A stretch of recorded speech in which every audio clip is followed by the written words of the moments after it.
Hey everybody, this is Charlie Stevens. Thanks for tuning in. Today I'm at Fox and Robyn Recording Studios here with Justin Kohler. Hey Justin, how you doing? I'm doing well, doing quite well. Awesome. Well, thanks so much for having me. This is a really awesome space you've built here. Well, thank you. Yeah, we've worked quite a bit on this space. It evolves a little bit every year, but we built it about a year ago, so it's been kind of nice. Okay. And now you were already functioning before you had the space. You mentioned you Right. had a rig in your kitchen and you were kind of already doing stuff like this. Right. Yeah, I've been doing. I've had the studio for long time.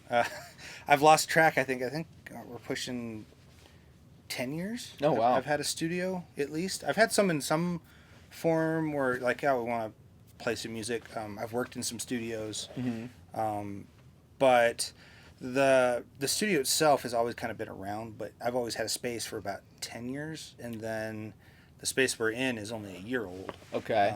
And the space before this was the upstairs living room. Okay. So Cool. So it must feel good to be settled into such a beautiful space like this then. it is. It's the space we kind of designed this to be a acoustically neutral kind of space. Like it doesn't really have a sound, so you Hmm. can make whatever sound you want in here, and it doesn't get printed by the room. Hmm. So Cool. Yeah, I definitely noticed that as soon as I walked in, it was just very quiet and, definitely sounded dead and wasn't hearing a lot of reverb and everything you want for a recording studio. So it's pretty impressive that you did all this yourself. yeah, I don't recommend doing it by yourself. Okay. I recommend having a team or even just a friend. Like, hey, come over and I'll buy you pizza and help me frame this wall type thing because Right. it is quite an undertaking when you're building if you're building a room. Now, if you have a room that's already built and you're just kind of making it into a studio, that's a little easier. But when I moved in here, this was a blank canvas. It was Mm. bare concrete and open stud walls. So Mm. we've turned it in kind of a nice space to work out of and make music and or just to get away because you come down here, shut the door, and the world goes away. Nice. Well, Yeah. that's great. Okay, so cool. So how did you get into well, I was going to ask you how you got into starting the studio, but why don't we back it up even further and you could let me know how you got into just being interested in music in general.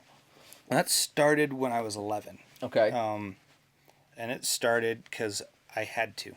Okay. My parents actually they helped start a church down in Denver, and my dad got thrown into the audio department.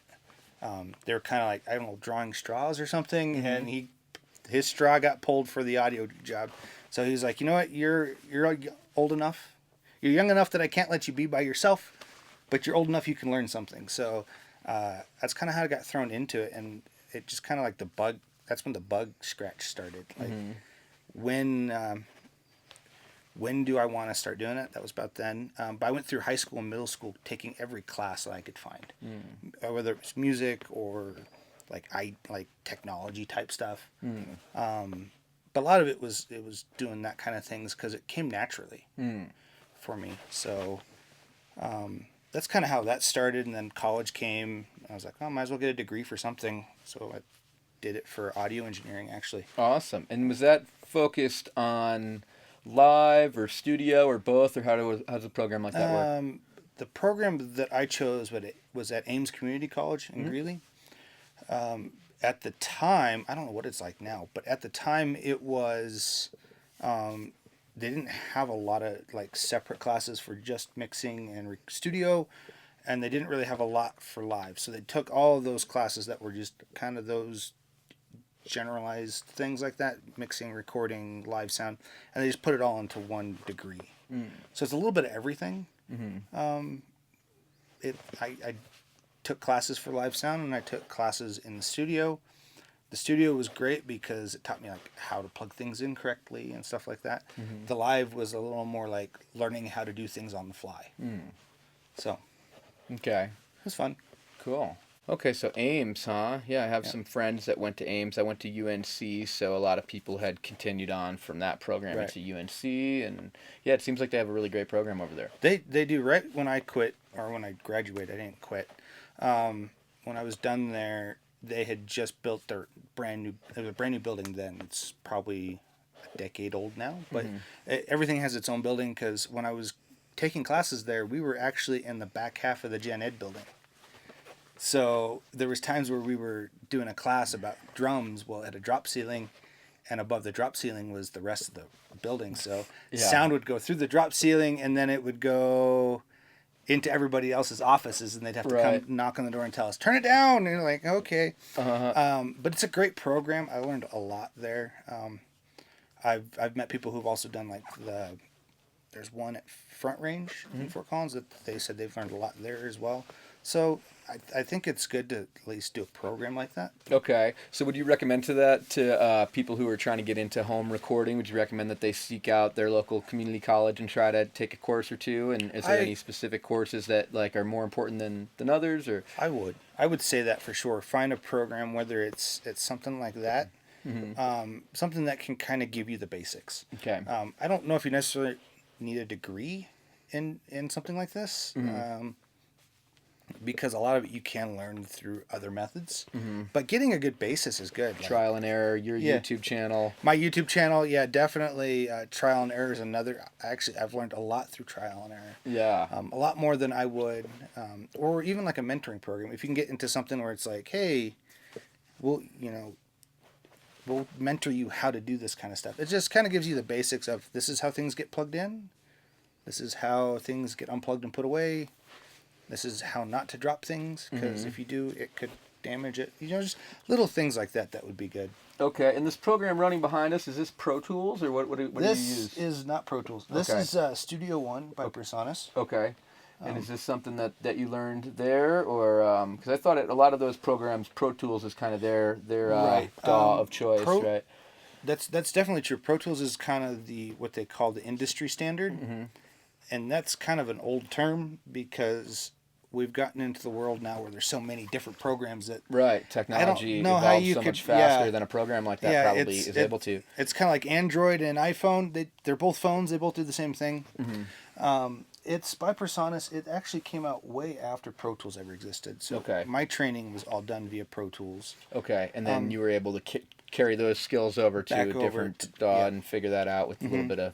Absolutely. Okay. I actually have like 4 different ones on here. Okay. This is my primary one because it allows me to also write and record. Okay. So if I want to write music, I can write through it, and then I can record stuff, and then when I'm done, I can mix it all down and be done. Cool. I don't have to go out and kind of pick and choose different programs. Right. But that's great. There's not like a one size fits all type of program. Okay. Pro Tools tried to be that, and it kind of failed there for a while. Okay. It's coming back. They're getting on it again, and it's getting back to probably where it was in its like original heyday. Okay. Well, I have a few friends who have home studios, and they've all told me that knowledge of how Pro Tools works is their main hang up, because they know that program can do anything they need it to, but they're just not sure how to do certain things, basically. Absolutely. And yeah, for a while I had it's probably lapsed now. It might still be current, but I had a certification in Pro Tools as well. Okay. But I have yet to use it much. I've been using, once I found this program, I kind of was just like, oh, I can do so many things. I can burn a CD out of it if I want to. I can do mastering out of it. I can do so much more things than I could with Pro Tools. Plus, it's a lot cheaper.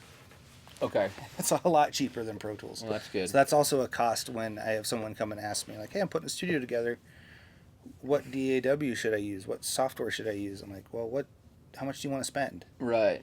So you want Pro Tools? Yeah, you can spend anywhere from, a couple $100 a year to thousands. Right. Everything's on subscription based now too, so you can't even just buy it and have it really. So it's kind of a... That's the nice thing about Studio One is they have both still. Okay. They have a subscription, which is great, and actually they're nice. When your subscription ends, they don't pull the software from you; they just give you the license. Okay. So you can cancel your subscription and still keep your license. Okay. Still have the software; it'll still work. It just won't get updates. Oh, okay. That's cool. But it'll still work. There's not a problem with that. Oh, great. So cool. All right, and now what? I know you play several different instruments. So what did you start playing when you were younger? Violin. Oh, okay. That's what I started on. I wanted to play drums, and my parents told me no. You have Me to too. learn. You have to learn, in a better terminology, a real instrument. It's not really how they said it, but basically, I had to learn something that was like classical, and it was either piano or violin. And I didn't want to play piano because I didn't think it was cool. I was like, "Oh, I'll play violin. That's like a mini guitar, right?" It's kind of as a middle school child. That was my thought process. But I played that for about a year, and then I kind of lost interest. Okay. And then the school I was going to started like a symphonic band. I was like, oh, I can play drums in the symphonic band. So that's kind of transitioned me into drums. So Cool. I do play drums. That's loosely put. All my instruments are kind of loosely put because I can play them, but I may not play them as well as you, and that's kind of just a given. But I also dabble in guitar and bass. Okay. But those are kind of instruments I try to be familiar with. Okay, great. And do you write your own songs? I do write my own songs. It's an ongoing process. I've yet to finish one. Okay. But I've written some. Yes. Cool. I have a notebook. I have many notebooks, but one that floats around here. It's my songwriting notebook, and it's got stuff that's like half finished. Cool. Ideas that kind of came to me in a dream. I'll write it down. Just random stuff Yeah. that could become good songs. Cool. So, That's awesome, man. Yeah. Awesome. Okay, and then how did you get into starting your own studio? So I know you said that you realized that kind of side of things came naturally to you. You just kind of got that. So I'm guessing that maybe you were meeting people out in the world and realizing that they didn't really quite have that skill set, and realizing that you could help them out and get their stuff recorded. Or Right. how did that kind of... It kind of spurred off from not wanting to tour. Okay. Because after college, I actually toured Doing sound? doing sound and staging. Okay. We did one of Slipknot's tours. Oh, wow. And after that tour of being gone for an entire year, I was like, I kind of want to have a job where I'm home. Where I'm, or at least home more often. Touring, especially when you're doing big national acts, you're from one end of the country and back again within probably a week. Yeah. Depending on how things go. But Yeah. I kind of wanted to do that, so I kind of decided, the studio would be great. I also kind of found out through a series of other jobs that I'm not the best employee. I'm Better work for yourself. I'd rather work for myself Yeah. than for somebody. Like, there's times where I still kind of have to, or there were times. But I decided I wasn't an employable person. I needed to find an outlet to where I could make my own schedule, and I Yep. could also make my own music, or I can help others make music. That's actually where we do a lot more of that now than anything really. That's why a lot of my songs are half finished. I'll get to writing it, and then someone will call me asking, hey, we have a band that we want to record today. Do you have time? I said, sure. Great. Throw the song aside because I'm just kind of filling space. Sometimes that's how it works, but Great. So what is the process like for somebody who may be interested in recording here? Maybe you can kind of walk them through like a hypothetical situation of how that might look for them. so usually someone contacts me, and it's various. It's social media, or it's through our website, or it's starting to get through YouTube a little bit as the channel kind of starts taking off more. But basically, after they contact us, I have them do like a face-to-face meeting. Like, hey, we'd like to see you face-to-face, like to talk to you. Just to get a feel for the vibe of maybe the track or what they're actually wanting. Because musicians or people who are just starting, they don't know how to necessarily get that words out of how they want things to sound or things to be. Right. Or what they're even expecting. There's like, don't know what to expect. Yeah. So that's kind of like try to get them in here and have them sit down and like, they'll sit on the couch or vice versa, and we'll just kind of talk through different scenarios. Okay. So essentially, that's sort of what a producer would do for them. Yeah, So it's you're kind of kinda wearing that hat a bit as well. Yep, it's what we like to call it pre-production. Mm-hmm. So it's just to kind of feel out the track, feel out. It's also a good feel if we're the right space for that person, even Right. because someone might be looking for something and then come in here and be like, "Well, I actually want this," and well, we don't do that, Mm-hmm. you know. So it's kind of just a good feel, Okay. or just to connect with people sometimes too. So what are things that you do that are really in your strength, and what types of artists would be, really attracted to what you guys do? My genre that I kind of came up in and I feel like I'm actually somewhat good at is more the rock and roll, Okay. punk rock. I get the metal heads that want to come in here and record, but those are kind of the genres. But I still get like bluegrass in here is always fun. We'll put them back by the drum. We'll actually move the drum kit out, Mm-hmm. and have them just kind of all stand there around a microphone or a couple and Mm-hmm. just go to town. That's always really fun. But those are kind of the genres. We do work with singer-songwriters too. We'll help them like, oh yeah, I've got a song that I wrote. Okay, we'll help you with some other instrumentation to help make it. Right, and you mentioned to me better. earlier that you were doing that for a project now, where I think you're playing drums and some other instruments for a project. Yeah, there's a project where I'm putting together basically the guy's tracks, his instrument tracks, so Okay. he can finish writing his songs. He has some songs he's written, but he's not a musician. Okay. He's a singer. Gotcha. So you're actually laying down the rhythm tracks for him, so you can hear the ideas he have, and then he can kind of start to imagine the rest of the song. Yep, and then with that. when that's all done, he'll come in and he'll actually sing. I Okay. hope. I hope he'll sing. If not, we'll help him out with that too, and kind of help tailor his vocals Right. for the songs that we've written for. Well, produced for him. that's great. As a guitar teacher, a lot of people have come to me and they want to record stuff, but they don't always know. They don't always have all the skills necessary to make that happen. So I think it's really cool that Right. you're able to kind of meet them so far and help them with all that kind of stuff. Yeah, That's great. if there's something that we can't do, like, we need you to play fiddle on this. I'm like, I don't play fiddle. I don't even want to learn. Oh, I do want to learn how to play fiddle, but that's a whole different mindset. Right. I don't even have a fiddle, so or if one guy wants me to record harmonica, and I'm like, I have one harmonica. What? I hope it's the key that you want that in, Right. because I only have one of them instead of like a whole set. Yeah. It's a special harmonica, so Side note, I bought a set instead of like one expensive one, and I wish I just bought the one expensive one I need, because it just didn't sound good. The reeds were shot after like maybe a month. Yep. They just didn't sound good anymore. So if you're buying a harmonica, try to resist those cases unless you get one that's like a quality kit. But, absolutely no. My harmonica came off an aircraft carrier. Oh. So it's a marine one. Oh, okay. One of those, like, it's really nice. It's actually kind of heavy. Okay. But it's in cool. one key. It's in the key of C. Mm-hmm. So everything that if I have to use that harmonica, we just write in the key of C, because I don't want to have to figure out how to transpose a harmonica. Mm-hmm.